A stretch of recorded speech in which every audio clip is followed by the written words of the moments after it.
Hello friends, I welcome you all to my YouTube channel CA Rahul Agarwal classes. Friends, आज की class में हम लोग अकाउंटिंग स्टैंडर्ड 2 पढ़ेंगे, वैल्यूएशन ऑफ इन्वेंट्रीज। बहुत सिंपल सा अकाउंटिंग स्टैंडर्ड है, बहुत जल्दी हम इसको कवर कर लेंगे।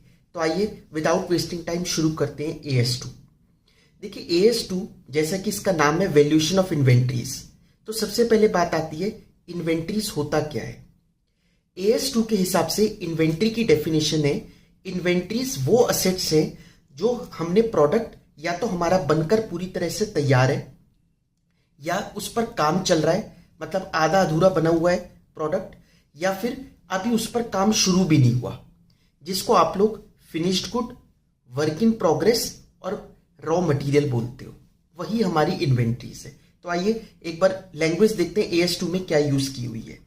Inventories are assets held for sale in the ordinary course of business.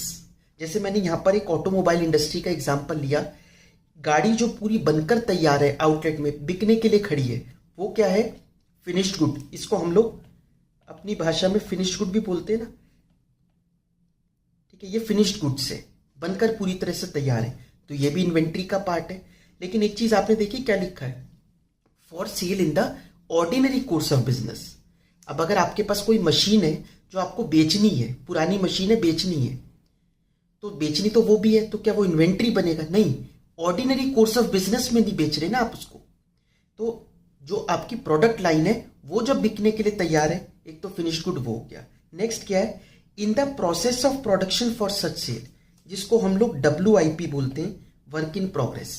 मतलब इस पर अभी काम चल रहा है, ये देखो आधी अधूरी बनी हुई गाड़ी यहां पर रखी है, ठीक है। तीसरा क्या हुआ? For consumption in production of goods and services for sale. मतलब अभी ये रॉ मटेरियल्स है, इस पर यहां पर क्या लिख देते हैं? Raw material. अभी इस पर काम होना बाकी है, तो गाड़ी के लिए रॉ मटेरियल आए हुए हैं, ठीक है। जैसे स्टील, ग्लास, रबड़, ये सारी चीजें रखी हैं, अभी इस पर काम होना है, तो ये रॉ मटेरियल हो गए। अब एक चीज और लिखिए, including maintenance supplies and consumables. ये भी इन्वेंट्री का पार्ट है। मेंटेनेंस सप्लाईज क्या होते हैं? नाम से ही पता चल रहा है, मेंटेन करने के लिए, हमारी मशीनें वगैरह जो है उसको मेंटेन करने के लिए। जैसे ये पेच का हथौड़ा वगैरह होता है ना, कि कोई छोटा मोटा फॉल्ट हो गया, उसको ठीक करने के लिए ये सब सामान रखा रहता है, वो भी इन्वेंट्री का पार्ट है। एंड कंज्यूमेबल्स, कंज्यूमेबल्स क्या हो गए? जो मशीन वगैरह में ग्रीस, ऑयल, ये सब डलता है, ये पूरा कंज्यूम हो जाता है। और मेंटेनेंस सप्लाईज ऐसे होते हैं जो चलते रहते हैं, इसलिए बस नाम अलग अलग रखा गया, कंज्यूमेबल्स और मेंटेनेंस सप्लाईज। ये सब किसका पार्ट हो गया? इन्वेंट्री का। आपको समझ में आया इन्वेंट्री क्या क्या बोला हमने? इन्वेंट्री इसका मतलब फिनिश गुड है, रॉ मटेरियल है, WIP है, और रॉ मटेरियल के साथ साथ मेंटेनेंस सप्लाईज, कंज्यूमेबल्स, ये भी किस में आता है? इन्वेंट्री में ही आता है। ये चीजें बिकेंगी नहीं, बट ये चीजें हमारी यूज होंगी, मेंटेनेंस सप्लाईज एंड कंज्यूमेबल्स, ठीक है।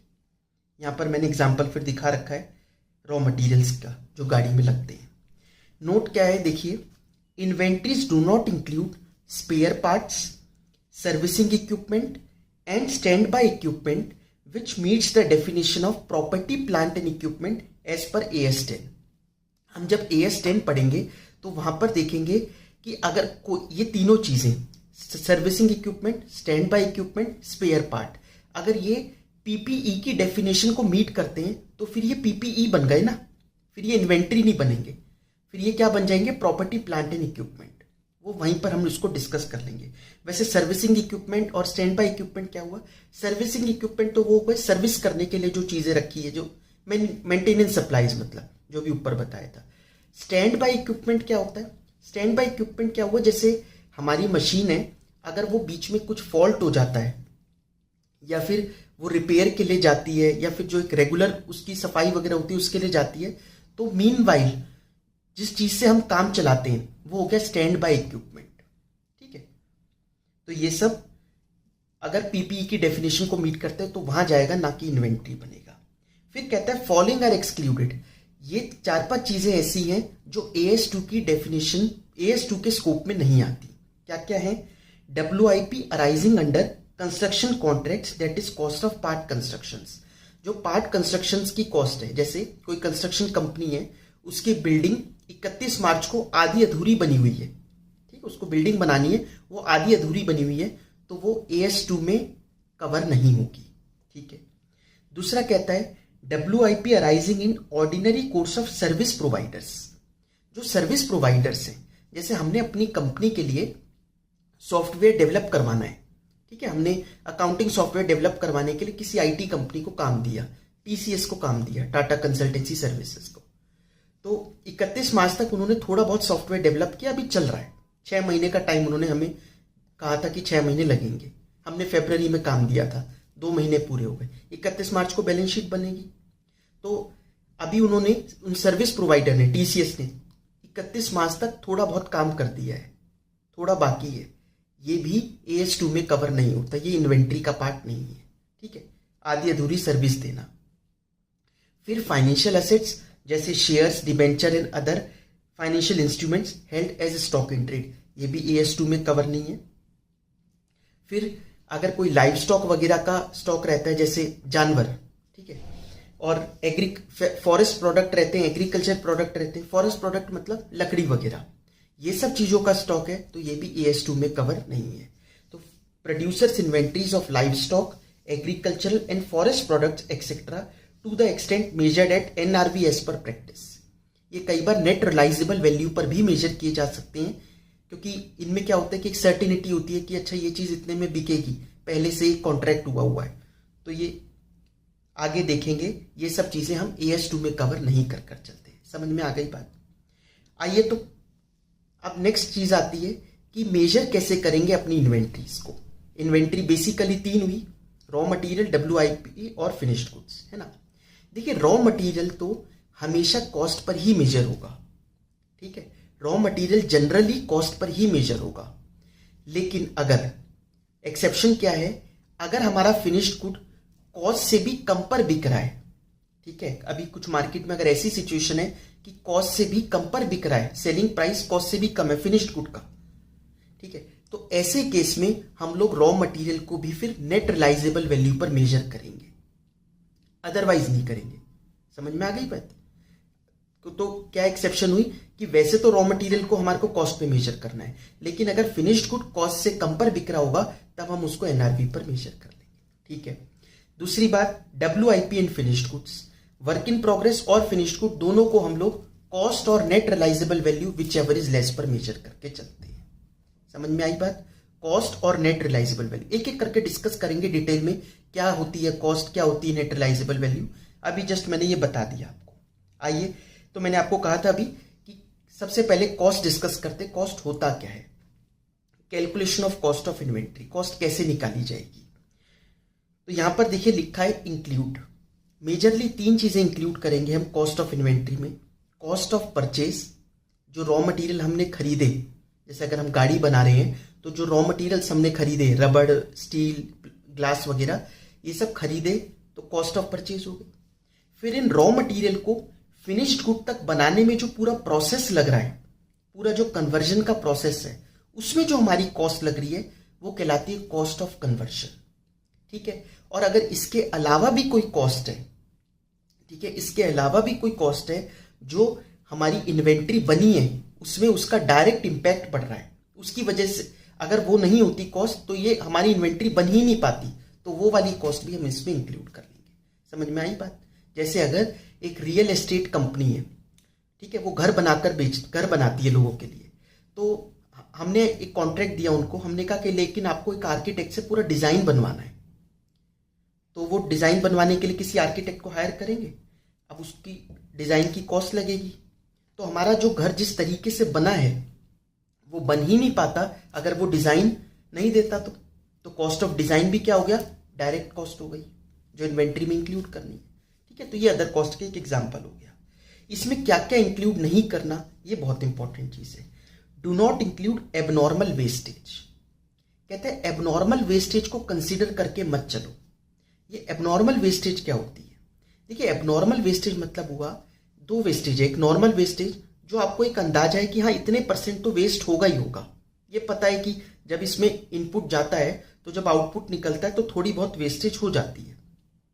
ठीक है, जैसे मैं छोटा सा एग्जांपल दूं कि एक टेक्सटाइल कंपनी है, वो कपड़े बनाती है, सूट वगैरह बनाती है, तो उसको पता है जो कपड़े के थान आते हैं और जब उसको सूट में बदल रहे होते हैं तो थोड़ा बहुत कपड़ा बेकार हो जाता है, उसको पता है ये नॉर्मल वेस्टेज है, लेकिन किसी वजह से उस टाइम एक दो थान किसी और वजह से बेकार हो गए, जैसे कोई चूहे कुतर गए या बारिश में भीग गए, कुछ भी हो गया, ये उसकी एबनॉर्मल वेस्टेज हुई।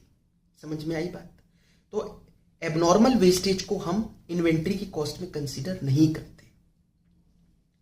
सेकेंड पॉइंट क्या है? Storage cost. स्टोरेज कॉस्ट भी इन्वेंट्री में नहीं आएगा, लेकिन अगर स्टोरेज जरूरी ही है इन्वेंट्री को बनाए रखने के लिए तब बात और है। मतलब अगर वो इतनी इंपॉर्टेंट है, जैसे पेरिशेबल गुड होते हैं ना, अब जैसे ये जो कंपनियां दूध बेचती हैं तो उनको पता है दूध बनाने के बाद उसको थोड़े टाइम एक जो भी मिनिमम टेम्परेचर है उस पर रखना पड़ता है, तभी जाकर वो अगले दिन मार्केट में बिक पाएगा, अदरवाइज वो खराब हो जाएगा। तो ये तो रिक्वायरमेंट हो गई फिर उसकी, ठीक है। लेकिन अगर कोई चीज इसलिए स्टोर कर रखी क्योंकि बिक नहीं रही, तो वो फिर स्टोरेज कॉस्ट इन्वेंट्री की कॉस्ट में इंक्लूड नहीं होगी, क्योंकि उस टाइम तो फिर इन्वेंट्री बनकर तैयार हो चुकी ना, ठीक है। तो अनलेस रिक्वायर्ड स्टोरेज कॉस्ट हम इंक्लूड नहीं करते, नेसेसिटी होगी तो बात और है। फिर कहते हैं एडमिनिस्ट्रेटिव ओवरहेड्स। एडमिनिस्ट्रेटिव ओवरहेड्स भी इंक्लूड नहीं करते। एडमिनिस्ट्रेटिव ओवरहेड्स का मतलब कह सकते हैं ऑफिस के खर्चे, ठीक है। ऑफिस में जो एसी वगैरह का लगा हुआ उसका डेप्रिसिएशन, ठीक है। जो मैनेजर्स वगैरह ऑफिस में बैठे हुए हैं उनकी सैलरी, ये सब चीजें का इम्पैक्ट इन्वेंट्री की कॉस्ट पर नहीं पड़ना चाहिए, इसलिए एडमिनिस्ट्रेटिव ओवरहेड्स को भी हम इंक्लूड नहीं करते। Selling and distribution overheads. फिर जो सेलिंग एंड डिस्ट्रीब्यूशन ओवरहेड्स लगे, मतलब अब जब सामान बन गया उसके बाद, ठीक है, डिस्ट्रीब्यूशन सेंटर तक जा रहा है जहां पर इसको बिकना है, कस्टमर्स तक पहुंचना है, ठीक है। जैसे ट्रांसपोर्टेशन का खर्चा भी हो सकता है, ट्रकों में सामान जा रहा है, कैरेज आउटवर्ड जिसको आप बोलते हो, तो ये सब कॉस्ट भी इन्वेंट्री के पार्ट नहीं बनेगी। फिर एक्सचेंज डिफरेंसेस, जैसे अगर हमने इन्वेंट्री खरीदी, ठीक है, बाहर से खरीदी फॉरेन से, तो क्रेडिटर बन गया। अब हम उसको बाद में पेमेंट कर रहे हैं, तब एक्सचेंज रेट मतलब डिफर कर गया, तो वो डिफरेंस जो आया वो इन्वेंट्री का पार्ट नहीं बनेगा, ठीक है। चाहे फायदा हो चाहे नुकसान हो, वो इन्वेंट्री का पार्ट नहीं बनेगा। समझ में आई बात? तो क्या क्या इंक्लूड नहीं करना वो मैंने आपको बता दिया। अच्छा, जो इंक्लूड करना है अब उसको डिटेल में पढ़ते हैं। सबसे पहला क्या इंक्लूड करने के लिए बोला? Cost of purchase. परचेज की कॉस्ट हमारे को इंक्लूड कर ली है। ये परचेज की कॉस्ट निकलती कैसे है? आप जो भी रॉ मटेरियल खरीद के ला रहे हो वो सब कॉस्ट ऑफ परचेज में आएगा। अब उस पर जो आप टैक्सेस पे कर रहे हो, ये इंपॉर्टेंट है, सारे वो टैक्सेस इंक्लूड करने इन्वेंट्री की कॉस्ट में जो रिकवरेबल ना हो, ठीक है। अगर आप उसको रिफंड ले सकते हो, आप उसका क्रेडिट ले लोगे, तो फिर वो इन्वेंट्री की कॉस्ट में इंक्लूड नहीं करेंगे, ठीक है। अगर आप उसका क्रेडिट ले लोगे या फिर आप उसको रिफंड ले लोगे तब टैक्सेस इंक्लूड नहीं करेंगे, अदरवाइज करेंगे। माइनस क्या करेंगे? अगर कोई डिस्काउंट वगैरह आपको मिल गया, ट्रेड डिस्काउंट, पेमेंट करते वक्त कैश डिस्काउंट नहीं, ट्रेड डिस्काउंट वगैरह अगर कुछ मिल गया, ड्यूटी ड्रॉबैक मिल गई गवर्नमेंट से, ये सब चीजें माइनस करेंगे तो कॉस्ट ऑफ परचेज निकल कर आएगी, ठीक है। नेक्स्ट है कॉस्ट ऑफ कन्वर्जन। अब जब रॉ मटेरियल से फिनिश्ड गुड में सामान बन पहुंचता है, पूरा जो प्रोसेस है वो कॉस्ट ऑफ कन्वर्जन होता है। उसमें बेसिकली एक तो लेबर की कॉस्ट लगेगी, लेबर उसको कन्वर्ट कर रही है रॉ मटेरियल को फिनिश्ड गुड में, और बचे हुए और बाकी क्या होगा? ओवरहेड्स लगेंगे, ऊपर के खर्चे।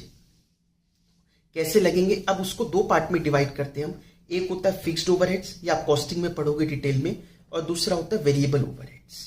नाम से ही पता चल रहा है वेरिएबल, जो वेरी करते हैं इनपुट के, मतलब यूनिट के अकॉर्डिंगली जो वेरी करे वो हो गए वेरिएबल ओवरहेड्स, ठीक है।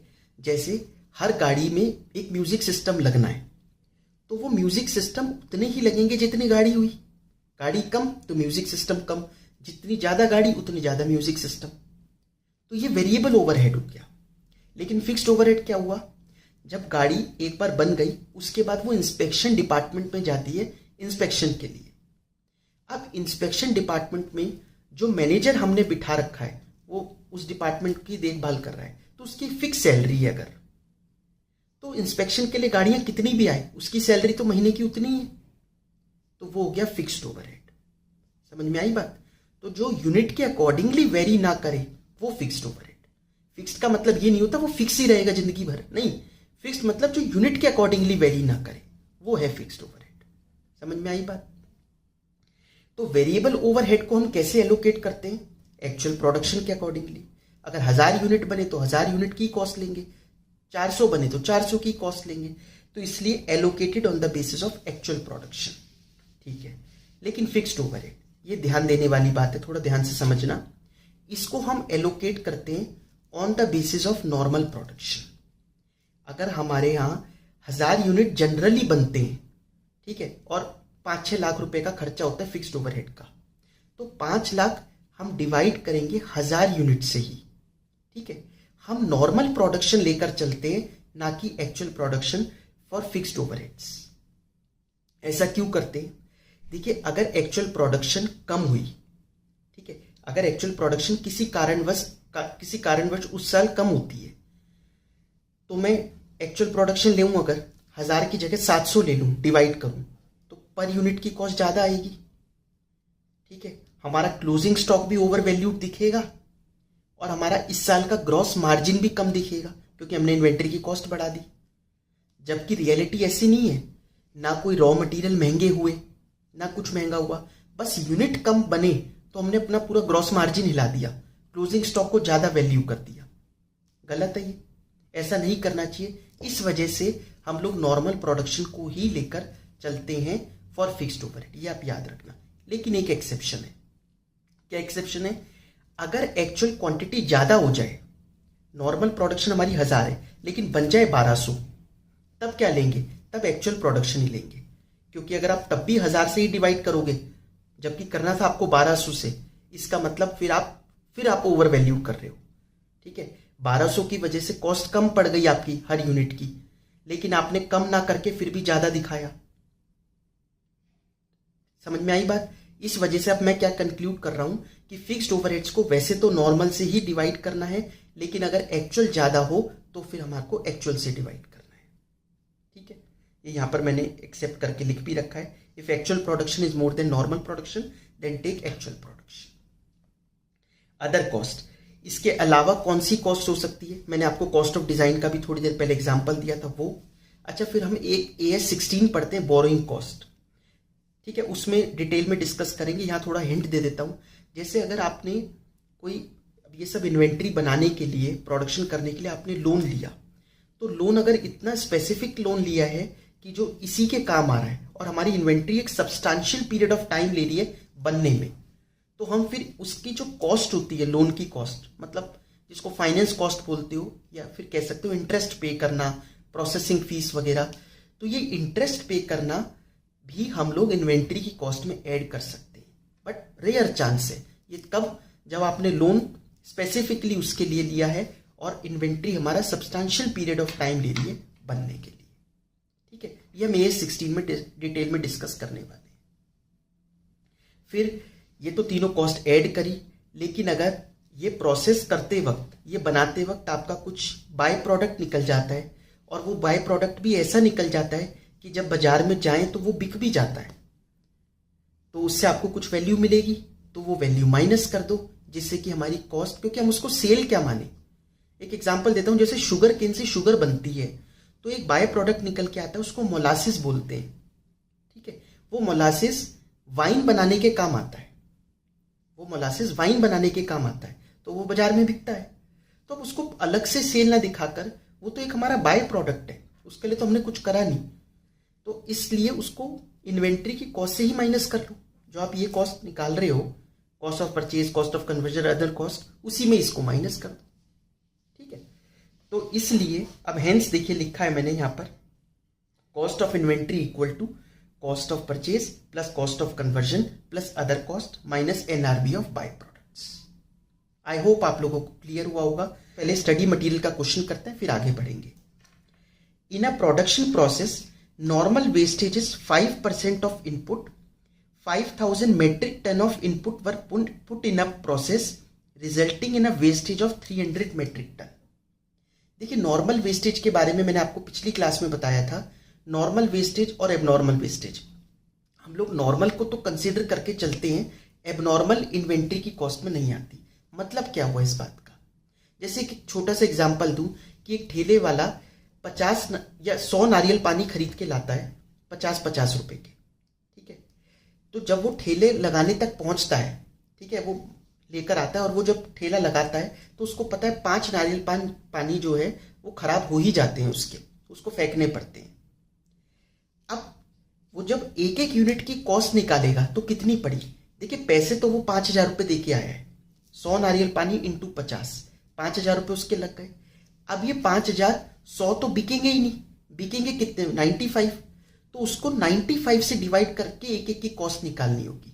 ये इसका मतलब हमने क्या किया, नॉर्मल वेस्टेज को कंसीडर कर लिया और उसकी वजह से अपने इन्वेंट्री की कॉस्ट बढ़ा दी। ठीक है। अब लेकिन ऐसे केस में 2 और नारियल पानी लोग लेने से मना कर दे कि बड़ा बेकार सा दिख रहा है, तो ये उसकी एबनॉर्मल वेस्टेज हुई, ये नॉर्मल वेस्टेज नहीं हुई। ठीक है। यहां पर भी वही कहता है कि 5% ऑफ इनपुट हमारा नॉर्मल वेस्टेज है, तो 5,000 मेट्रिक टन का इनपुट डाला गया था। ठीक है। लेकिन वेस्टेज हुई 300 यूनिट की। 5,000 इंटू 5% तो 250 होता है, तो हम 250 को तो कंसीडर कर लेंगे। ठीक है। तो हम 4750 पर पूरी कॉस्ट डालेंगे, 4750 यूनिट्स पर पूरी कॉस्ट डाल देंगे। ठीक है। लेकिन ये जो 5% मतलब 50 यूनिट्स का एक्स्ट्रा हुआ वेस्टेज, ये अब नॉर्मल वेस्ट बनेगा। ठीक है। आइए डिस्कस करते हैं। Cost per metric ton of input है 1,000 रुपए की। The entire quantity of waste is on stock at the year end. State with reference to AS how will you value the inventories in this case. एक तो AS कौन सा होगा inventories वाला, ये आपको पूरा लिखना पड़ेगा, accounting standard two valuation of inventories. ठीक है। अब देखिए हमारा खर्चा तो ये पता है 5,000 इंटू 1,000 लगा, इसमें तो कोई दोहराई नहीं है, ये तो पता है इतनी कॉस्ट लगी। हमें ये निकालनी कितने यूनिट से है? 4750 से। तो ये हम पर यूनिट की, ठीक है, कॉस्ट निकाल देंगे। पर यूनिट की कॉस्ट आ गई, यहां पर इन्होंने निकाल के दिखा भी रखी हुई, कॉस्ट पर मेट्रिक टन। ठीक है। 50 लाख डिवाइडेड बाय 4750, तो एक एक की कॉस्ट कितनी आ गई? 1052। तो वो हम लेकर चल रहे हैं, नॉर्मल लॉस को हमने कंसिडर कर लिया। लेकिन हुआ क्या, लॉस हुआ 300 यूनिट मेट्रिक टन का, तो 50 यूनिट का ज्यादा हुआ। इसका मतलब क्या हुआ कि जो 4700 यूनिट्स बने उससे तो हम इसकी कॉस्ट निकाल देंगे। 4700 इंटू 1052.6315, हम इतना तो एलोकेट कर पाएंगे। जो बच जाएगा खर्चा, क्योंकि खर्चा तो ज्यादा लगा है, हम तो 4750 के हिसाब से एलोकेट करके चल रहे थे, लेकिन बने यूनिट 4700 ही, तो जितना बचा वो सारा हमारा एबनॉर्मल लॉस है। समझ में आई बात? जैसे मैंने आपको नारियल पानी वाले का एग्जांपल दिया कि अगर वो 5 मान के चल रहा था तो 95 पे उसने एलोकेट की होगी कॉस्ट, लेकिन बिके 93 ही, तो ठीक है 93 के हिसाब से डालते रहो कॉस्ट। अभी भी 2 यूनिट की कॉस्ट तो कहीं से रिकवर नहीं हो पाई उसकी, क्योंकि वो भी खराब हो गए, तो वो उसके P&L में जाएगा। समझ में आई बात? तो ये होता है एबनॉर्मल लॉस। अब हम बात करते हैं कॉस्ट फॉर्मूला। कॉस्ट फॉर्मूला क्या होता है, मतलब कॉस्ट को निकालना कैसे है? सबसे बढ़िया तरीका तो है स्पेसिफिक आइडेंटिफिकेशन। आपको हर यूनिट की, हर प्रोडक्ट की कॉस्ट पता है तो वो लिखो। ठीक है। उससे अपने कंपेयर करो सेल वैल्यू को, फिर आपका ग्रॉस प्रॉफिट निकल कर आएगा। तो अगर जो भी हमारे पास से इन्वेंट्री जा रही है, ठीक है, इन्वेंट्री का जब हमें कंट्रोल मेंटेन करके रखना है, तो अगर हम स्पेसिफिकली आइडेंटिफाई कर पा रहे हैं, इससे बढ़िया तो बात ही क्या है, इतना अच्छा कंट्रोल है तो। लेकिन अगर ये पॉसिबल नहीं है तो फिर इसके लिए कुछ मेथड्स यूज किए जाते हैं। पहला होता है फीफो मेथड, ये आपने पढ़ा होगा। दूसरा होता है वेटेड एवरेज मेथड। तो फीफो में फर्स्ट इन फर्स्ट आउट माना जाता है कि जैसे ठीक है ग्रोसरी की शॉप है, उसके यहाँ बहुत सारी चीजें रखी है, साबुन भी है, तेल भी है, कई तरीके के हैं, कई तरीके के शैम्पू रखे हुए हैं। अब ये सब चीजें चलती रहती है। तो अब एक ही शैम्पू क्या है, कभी 14 रुपए का आ रहा है, कभी 16 रुपए का आ रहा है मार्केट से, कभी 15 रुपए का आ जाता है। ठीक है। ऐसे चल चल के उसके पास आ रहा है, तो वो जो मेंटेन करके रख रहा है, अब जब बिकेगा उसका तो क्या माने कौन से वाला गया।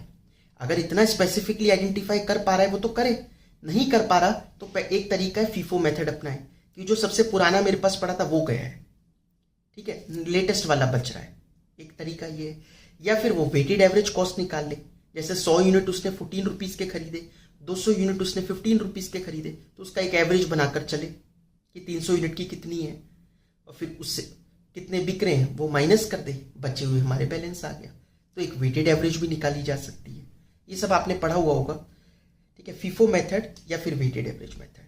अगर ये भी पॉसिबल नहीं है तो एक फिर स्टैंडर्ड कॉस्ट मेथड भी होता है। एक स्टैंडर्ड कॉस्ट मेंटेन करके, कॉस्टिंग में पढ़ोगे आप, हम सब चीज़ों की एक स्टैंडर्ड कॉस्ट बना रखी है।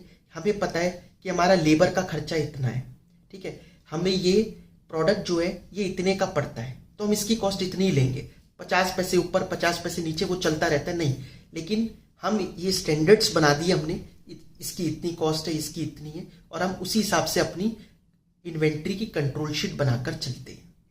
हाँ, लेकिन स्टैंडर्ड रीजनेबल होने चाहिए। ये नहीं कि बाजार में एक्चुअल रियलिटी ये है कि वो 50 रुपए का है और आपने स्टैंडर्ड बना रखा है 37 रुपए का, 13 रुपए का तो डिफरेंस आ गया। इतना भी नहीं होना चाहिए। तो रीजनेबल अगर स्टैंडर्ड बना के चले कि नहीं, हमारे यही रहता है, लगभग बहुत ज्यादा फर्क नहीं आता, ठीक है, मतलब कई लाख की चीज में 100-200 रुपए का फर्क आता है, तो वो क्या फर्क हुआ, कुछ भी नहीं, ठीक है। ये सब चीजें किसके लिए, एक इन्वेंट्री की कंट्रोल शीट बनाने के लिए कि कौन कौन सी इन्वेंट्री आ रही है, कौन सी इन्वेंट्री जा रही है, क्या क्लोजिंग बैलेंस बच रहा है इन्वेंट्री का, तभी तो बुक्स मेंटेन हो पाएगी। क्लोजिंग स्टॉक की वैल्यू निकलेगी कैसे जब यही नहीं पता होगा स्टॉक है किस चीज का, ठीक है। अगर स्टैंडर्ड कॉस्ट भी नहीं हो पा रहा तो फिर रिटेल मेथड भी अपनाया जाता है, उल्टा मेथड।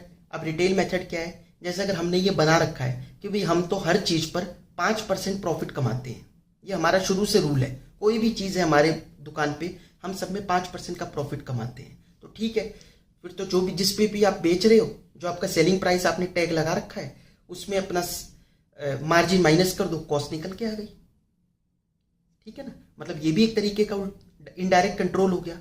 सेल के ऊपर आपने, ठीक है, उसके ऊपर टैग लगा हुआ इतने का बिक रहा है कस्टमर के लिए, आपको पता है कि आप इतने % मार्जिन वैसे ही कमाते हो, 5% आपने एक रूल बना रखा है, तो माइनस करके कॉस्ट आ गई ना उल्टा। तो रिटेल मेथड क्या हुआ, sale value of closing stock minus average percentage of gross margin. इसका एक एग्जांपल भी गिवन है यहाँ पर, एग्जांपल नंबर 3, इसको देख लेते हैं, ठीक है। रिटेल मेथड का, a trader purchase certain articles for ₹85,000, उसने खरीदे 85,000 के कुछ articles. He sold some of the articles for 1,05,000 रुपए, उसमें से कुछ आर्टिकल को उसने 1,05,000 रुपए में बेच दिया, ठीक है। Average percentage of gross markup is 25% on cost. Gross markup कितना है, 25% है कॉस्ट पर, मतलब उन्होंने ये बना रखा है जितने का भी हमें पड़ता है हम 25% ऐड करके बेचते हैं, ये उनके यहाँ रूल है। Opening stock of inventory cost है 15,000 रुपए की, ओपनिंग इन्वेंट्री उसके कितने की पड़ी है, 15,000 की। कहते हैं क्लोजिंग स्टॉक निकालो कितना हुआ, ओपनिंग पता है कितना है, कितने का वो खरीद के लाया ये पता है, और ये भी पता है कितने में बेचा, कितने का बेचा वो तो नहीं, लेकिन ये पता है उसने बेचा कितने प्राइस में, 1,05,000 रुपए में। तो बिकने वाले की सेल वैल्यू पता है। अगर हम ओपनिंग स्टॉक और जो हमारे पास परचेजेस थे, देखो आपने रेशियोज में पढ़ा होगा ना, opening stock plus purchases minus कितने बिक गए, उसमें से अगर cell cost of goods sold minus कर दे तो हमारा क्लोजिंग स्टॉक निकल के आता है। लेकिन हम माइनस क्या करते हैं, cost of goods sold, sales value थोड़ी ना माइनस करेंगे, cost of goods sold minus करते हैं, ये आपको पता होगा। वही चीज अब यहां पर उल्टा तरीके से करनी है क्योंकि रिटेल मेथड है। Sale value of opening stock plus purchases ले लो, ओपनिंग स्टॉक और परचेजेस का सेल वैल्यू लिया हमने इंटू 1.25 करके, तो 1,25,000 रुपये आ गया। उसमें से हमने बेच कितने का सामान दिया, 1,05,000 रुपये का, तो जो बचा उसकी सेल वैल्यू आ गई। कहने का मतलब पता है, सब चीजों को सेल वैल्यू पे ले आए, या फिर दूसरा तरीका होता था सब चीजों को कॉस्ट प्राइस पे ले आओ, ठीक है। समझ में आ रहा है ना भाई, 100 यूनिट आपके पास साल की, मैं यूनिट से बताऊं, अगर ओपनिंग स्टॉक है 100 यूनिट का, आपने खरीदे 200 और, ठीक है, आपने उसमें से 50 बेच दिए, तो पूछ रहा है क्लोजिंग स्टॉक बताओ, तो कितना सिंपल है, 100 प्लस 200 300 माइनस 50 बेच दिए तो 250 यूनिट का क्लोजिंग स्टॉक बचा। ये मैंने क्वांटिटी में बताया, यहां पर ये फिगर्स में। तो sale value of closing stock 20,000, अब उसका ग्रॉस मार्कअप माइनस करके हम लोग कॉस्ट ऑफ इन्वेंट्री निकाल लेंगे, ठीक है। जैसे ये 25% कॉस्ट कहते हैं, ऐसे कह सकते हो ना, कॉस्ट को अगर हम 100 लें, कॉस्ट अगर हमारी 100 है तो मार्कअप कितने का हो गया, 25 रुपए का, इसका मतलब सेल प्राइस कितना हुआ, 125, ठीक है। अब अगर सेल प्राइस 125 है तो कॉस्ट कितनी हुई, 100 रुपए, ठीक है। ऐसे ही अगर सेल वैल्यू 20,000 है तो कॉस्ट कितनी हुई, 100/125 इंटू 30,000 रुपये, ऐसे निकल के आ जाएगी। कॉस्ट ऑफ इन्वेंट्री मतलब 16,000 रुपये। हुआ क्लियर? नेक्स्ट पढ़ते हैं। ये तो हमने सीखा कॉस्ट कैसे निकालते हैं, है ना। आइए आगे बढ़ते हैं। Net realisable value. Net realisable value कैसे निकलती है? नेट रिलाइजेबल वैल्यू निकालने के लिए फॉर्मूला है रिलाइजेबल वैल्यू, कितनी हमें रिलाइज होगी, माइनस सेलिंग एक्सपेंसेस। अगर बिकने में कुछ खर्चा लगेगा, जैसे जो बिकवाएगा उसको कमीशन अगर देनी पड़ेगी, ब्रोकरेज वगैरह, तो वो माइनस करने पड़ेंगे selling expenses, minus estimated cost of completion. अगर हमारा अभी भी प्रोडक्ट पूरा कंप्लीट नहीं हुआ है बनके और अभी उसमें कुछ और कॉस्ट लगना बाकी है, तो वो हम उसमें माइनस करेंगे। समझ में आया? WIP में तो ऐसा ही होगा ना। वर्क इन प्रोग्रेस में तो आधा अधूरा बना हुआ है, उसको कैसे वैल्यू करते हैं मैंने लास्ट क्लास में बताया था। कॉस्ट और NRV whichever is less, उसको भी ऐसे ही करते हैं फिनिश्ड गुड की तरह। तो फिर WIP में ये NRV निकाले कैसे? ऐसे realisable value minus selling expenses minus estimated cost of completion, उसमें तो लगेगी, फिनिश्ड गुड में नहीं लगेगी। ठीक है, तो comparison between cost and NRV has to be done on item by item basis. ऐसा नहीं कि टोटल ले लिया कि इन सबकी टोटल मिला के हमारे पास 5-6 प्रोडक्ट है, सबकी NRV का टोटल ले लिया, सबकी कॉस्ट का टोटल ले लिया, दोनों देख लिए कौन सा कम है। ऐसा नहीं, हमारे को कंपैरिजन करना आइटम बाय आइटम। वैसे हम दोनों में से कम क्यों लेते हैं, कॉस्ट और NRV whichever is less क्यों लेते हैं? Due to the concept of conservatism. Conservatism क्या कहता है? Provide for all the anticipated losses but do not provide for anticipated gains. आपको दिखाई दे रहा है कि आगे चल के लॉस हो सकता है तो प्रोवाइड कर लो, लेकिन अगर आपको पता चल रहा नहीं प्रॉफिट होगा, बहुत अच्छा मार्जिन आएगा, तो जब आएगा तब रिकॉर्ड करना। इस वजह से हम उसको कम पे मेजर करते हैं। ठीक है, कंसेप्ट ऑफ कंजर्वेटिज्म। इलस्ट्रेशन 1 देखिए। The company deals in 3 products A, B and C which are neither similar nor interchangeable। अलग अलग प्रोडक्ट है। At the time of closing of its accounts for the year, the historical cost and NRV of item of closing store are determined as follows। तीनों की आपको historical cost NRV दे रखी है। तो जैसे A की बात करें 40 कॉस्ट है और NRV 28, तो हम 28 लेके चलेंगे। B है 32 और 32, फिर तो दोनों सेम ही है। और C में 16 कॉस्ट है और नेट रियलाइजेबल वैल्यू 24 है, तो 16 लेके चलेंगे। इन तीनों का फिर टोटल कर लेंगे। ऐसा नहीं कि इन तीनों का टोटल करा, इनका करा, जो कम आ रहा है वो नहीं, ये गलत है। ठीक है, आइटम बाय आइटम बेसिस पर करना होता है। एक इलस्ट्रेशन और देखिए। Mister Mehul gives the following information. ये भी इलस्ट्रेशन ही क्वेश्चन है स्टडी मटेरियल का। Mister Mehul gives the following information relating to items forming part of inventory on 31 March 2021। His factory produces product X using raw material A। Raw material A use करता है वो। 600 units of raw material A purchase करा था इन्होंने 120 का। Replacement cost of raw material A on 31 March 2021 90 रुपए है। अगर हमारे को रॉ मटेरियल को NRV पे लेके आना होता है ना, तो रिप्लेसमेंट कॉस्ट पर लेके आते हैं। रिप्लेसमेंट कॉस्ट मतलब वो कॉस्ट जो आज हम अगर इसको अपना जो प्रोडक्ट हमारे पास पड़ा है रॉ मटेरियल, इसको देकर नया लें तो वो कितने का पड़ेगा? 90 का। ठीक है, तो हम 90 पे दिखाएं या 120 पे? बता ही नहीं सकते अभी ये बात। क्यों नहीं बता सकते? क्योंकि हम तो रॉ मटेरियल को कहते हैं जनरली तो कॉस्ट पे, लेकिन अगर फिनिश्ड गुड ही कॉस्ट से कम पर बिक रहा होगा तब फिर इस बेचारे को भी हमारे को NRV पे लेके आना पड़ेगा, मतलब रिप्लेसमेंट कॉस्ट पे। तो अभी कैसे पता है, आगे पढ़ते हैं। 500 units of partly finished goods, आधे अधूरे बने हुए, WIP मतलब, in the process of producing X and cost इनका टिल डेट कितनी है? 260 रुपए। These units can be finish next year by incurring additional cost of 60 rupees. जो कॉस्ट ऑलरेडी 260 लग गई ना, ये तो संक कॉस्ट होती है, आप कॉस्टिंग में पढ़ोगे। संक कॉस्ट मतलब ये तो लगी गई, बिके ना बिके ये तो लग चुकी कॉस्ट।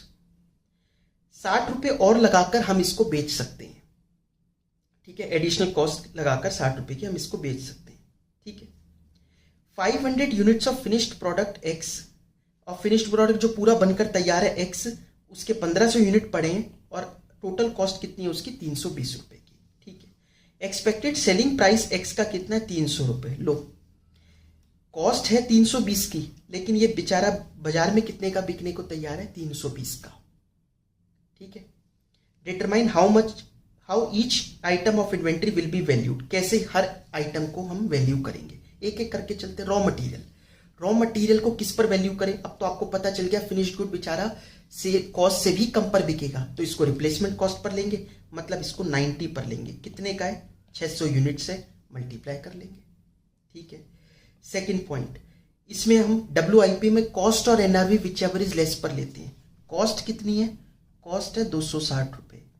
NRV निकालने के लिए, NRV निकालने का तरीका क्या था, नेट रिलाइजेबल वैल्यू का फॉर्मूला है, रिलाइजेबल वैल्यू कितने रुपए का बिक सकता है ये बाजार में, ठीक है, 300 रुपए का, माइनस सेलिंग एक्सपेंसेस कुछ दे रखा है, नहीं दे रखा, लेकिन एस्टिमेटेड कॉस्ट ऑफ कंप्लीशन कितनी है, 60 रुपए, मतलब इसका NRV आएगा 240।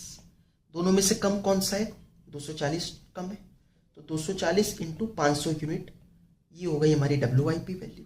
तीसरा, 1500 यूनिट है X के और टोटल कॉस्ट उस पर 320 है, कॉस्ट और NRV whichever is less, ये तो 300 ही होगा, 300 इंटू 1500, हुआ क्लियर।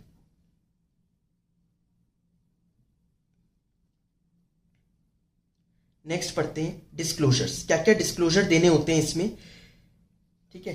ये हम लोग डिस्क्लोजर देते हैं अपनी फाइनेंशियल स्टेटमेंट में इन्वेंट्री से रिलेटेड। पहला है अकाउंटिंग पॉलिसीज एडॉप्टेड इन measuring inventories including cost formula used, कौन सा कॉस्ट फॉर्मूला लगाया है, क्या अकाउंटिंग, ठीक है, पॉलिसीज अपनाई है आपने इन्वेंट्री को मेजर करने के लिए, ये बताना होता है। Total carrying amount of inventories together with a classification appropriate to the enterprise, classification देना होता है, कौन सा रॉ मटेरियल है, कौन सा फिनिश्ड गुड है, कितने का WIP है, ये सारी चीजें आपको क्लासिफाई करके देनी होती है। मैंने यहाँ पर देखिए टाटा मोटर्स का एग्जांपल दिया है। टाटा मोटर्स ने अपनी फाइनेंशियल स्टेटमेंट में किस तरीके से इन्वेंट्री का डिस्क्लोजर दिया है, क्योंकि ये कोई अलग थोड़ी ना है, चलना तो इनको भी ये इसके हिसाब से पड़ेगा।